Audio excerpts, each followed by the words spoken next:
ወደ ፈንጅ እያመከነ ነው የሚሄደው። እንዳለው ፈንጆችን እያመከነ በተጓዘባቸው 2 ዓመታት ውስጥ የመጀመሪያ ቀን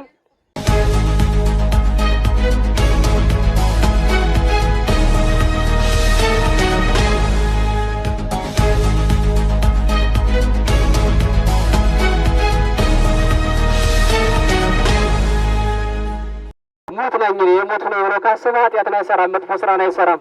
ሁሌ ቢሆን ሰውን ያስታርቃል፣ ወንጀል አይፈጽምም፣ በደልንም አያመጣም። ሁሌ እንደ ሞት ነው ብሎ ካሰበ የሰው ልጅ ከኃጢአት ነጻ ይሆናል ይላሉ አባቶቻችን። ሰራዊቱ ሁልጊዜ ፈንጅ እየረገጠ ነው የሚሄደው፣ ፈንጅ እያመከነ ነው የሚሄደው። እንዳለው ፈንጆችን እያመከነ በተጓዘባቸው 2 ዓመታት ውስጥ የመጀመሪያ ቀን ማልፋት ቀናትና የዛሬ ሳምንት እሱም የረገጠው ፈንጅ ፈንድቶ እሱን አጥፍቶታል። ይህ ግን በዋዛ ፈዛዛ ቁም ነገር በሌለውና ተጨባጭ ባልሆነ ምክንያት ሳይሆን ተፋልሞ ጠላትን ደፍቶ ከጓደኛው ጋራ የተሰዋ ጀግና ነው። ሰዎች ሰክረው አይደለም በዱላ ይሞቱት እንዴ? ሰዎች ሲሰርቁ አይደለም እንዴ ይሞቱት? የሰው የተፈጥሮ ባህሪያቸው ሆኖ እንጂ የምናለቅሰው እንዳለው ከመጨፈር በዘለለ ማልቀስ አይገባም። ነገር ግን ያሳለፍናቸው ዘመናት የወጣናቸው የወረድናቸው ስቃዮች በሙሉ ትዝ ሲሏችሁ ያ ሰው በምስል ይመጣና ያስለቅሳቸዋል። ግን ምንም ማድረግ አይቻልም። እንደ ወታደር ሆናችሁ ስታዩት ጥርስን ነክሶ ጓደኛን ቀብሮ ቁሞ እንደመናገር የሚያምነን የለም።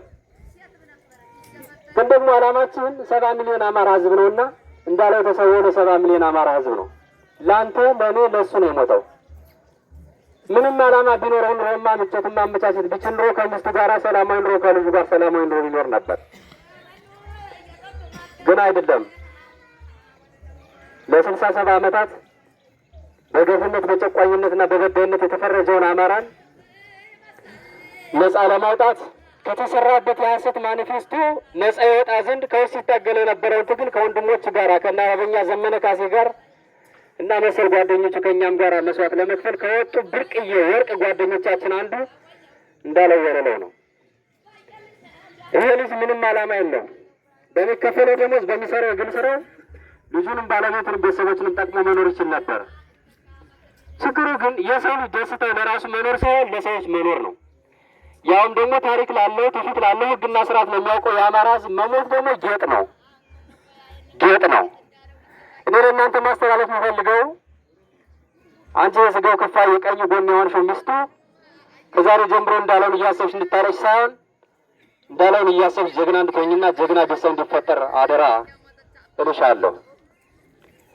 እንዳለውን የምትወዱት እንዳለውን የምታከብሩትና እንዳለውን የምታፈቅሩት ቤተሰቦቹ የእንዳለው መሞት ዋጋ አልባ መስዋዕትነቱ ዝም ብሎ ሳይሆን የተሰወው በታሪክ የሚጻፍለት በወርቃ እንደሚቀመጥ የአባቶቻችን የሰማዕታትን እድልና ጣፈንታ ያገኘ እንጂ ዝም ብሎ ስጋው ወድቆ የቀረ አይደለምና ወንድሞቻችን እህቶቻችን በማበረታታት የሰማዕትነት ድሉን አቀዳጅታችሁ ትግሉን አሸንፈን ያኔ ጠላታችን አንበርክከን ባህር ዳር ስንገባ እንዳለውን በምስል ቆሞ እኛ ባህር ዳር እናገኘዋለን።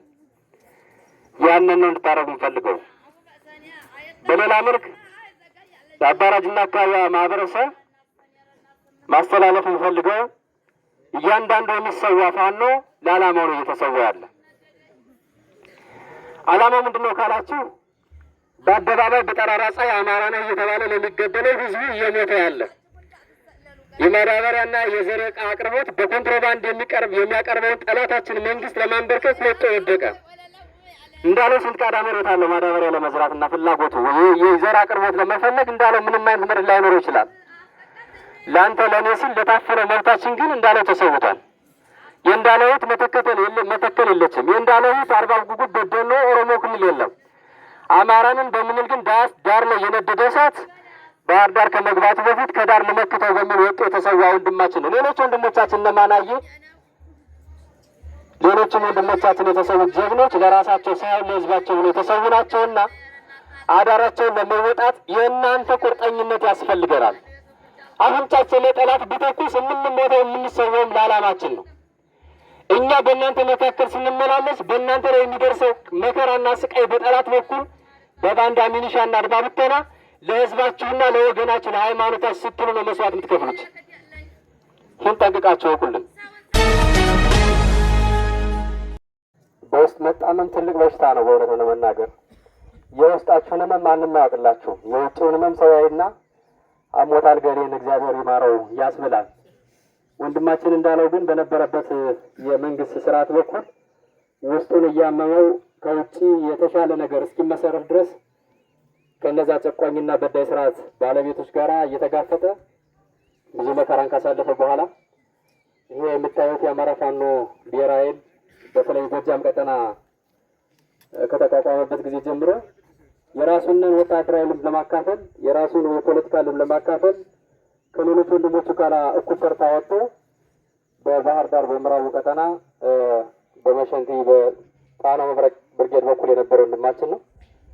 በብርጌዱ በኩል በነበረው ከፍተኛ አስተዋጽኦ የመጀመሪያ የብርጌዱ የፍትህ እና ስነ ስርዓት ኮሚቴ ኃላፊ በመሆን ሲሰራ ቆይቶ መጨረሻ ላይ ደግሞ የራሱን የስራ አፈጻጸም በመገምገም ክፍለ ጦሩ የብርጌዱ የህዝብ ግንኙነት ኃላፊ ወይ ደግሞ ቃል አቀባይ አድርጎት ለአንድ ዓመት ባላነሰ ሲሰራ የቆየ ወንድማችን ነው።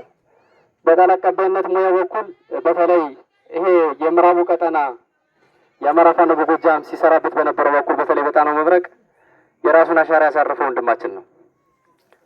አንደበቱ የማይታጠፍ ንግግሩ የሚጣፍጥ መልከቀና ድምፁ የሚደመጥ ጀግና ነበር።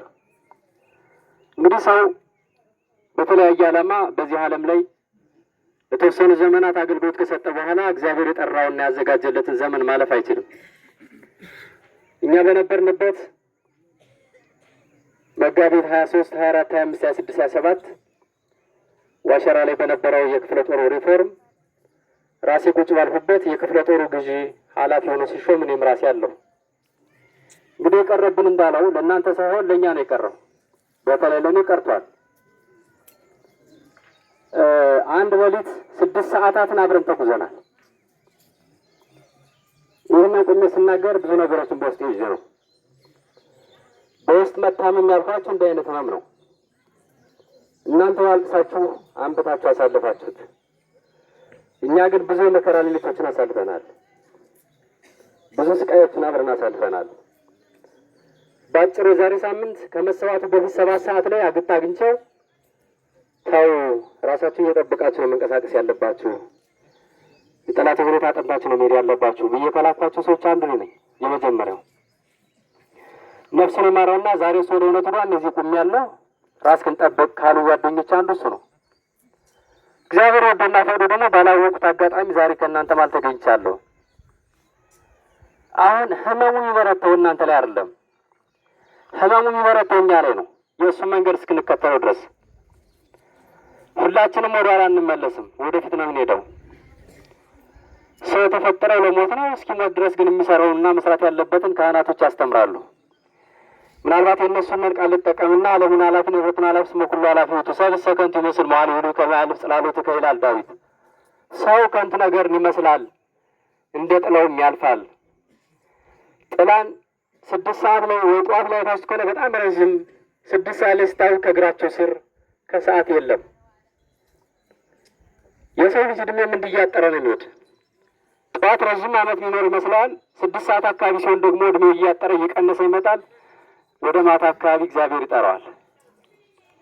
ስለዚህ ለዓላማው የታመነ ለነበረበት ሁሉ ለተሰማራበት ስራው ውጤታማ የነበረ በዛ በሰራበትና በታመነበት ልክ ደግሞ የሚገባውን ቦታ ለማግኘት ወደፊት ሲቅደመደም የነበረ ጀግና የገጠምነው ቲማቲም አይደለም፣ በቲማቲም አይደለም፣ ውጊያው በእርሳስ ነው። በየትኛውም አጋጣሚ በምንረግጣት ቦታ ሁሉ ፈንጅ እንደሚፈነዳ አስበን ነው የምንንቀሳቀስ። በየትኛውም አጋጣሚ እንደዚህ ስታዩን አሁን ያያችሁ ሰው ከመቅጽበት ከ30 ደቂቃ በኋላ ሊናኖር ይችላሉ። የለሁምም አለሁ ብዬ አላምንም። እንኳን አይደለም በዚህ እሳት መካከል እየተመላለስን ቀርቶ የሰው ልጅ ሁሉ ጊዜ እንደሞታ ሆኖ ያስብ። ጨቋይ ደራጎን ስርዓት የጋራ ክንዳችን ያስፈልጋል። ይሄ ተናጠል ሞት ከዚህ በኋላ መቆም አለበት። ይሄ ተናጠል መከራ አሁን መቆም አለበት። ይህ ሁሉ መስዋዕትነት የሚከፈለው በደልና መከራ የደረሰበት የአማራ ሕዝብ በሃይማኖቷና በማንነቷ ባላት ታሪክ ልክ እንዳይነገር የተደረገውን የኢትዮጵያ ኦርቶዶክስ ተዋሕዶ ቤተክርስቲያን ክብር ለመመለስ ስለሆነ ውዷ ባለቤቱ ልጁን ነገር አደራ እንላለን። አንቺም ልጠነክር እንፈልጋለን። እናቱና አባቱን በተመሳሳይ ህዝቡን በተመሳሳይ ይህን መልእክት ለማስተላለፍ ነው። እጅግ በጣም አመሰግናለሁ። ነፍስ ይማርልን።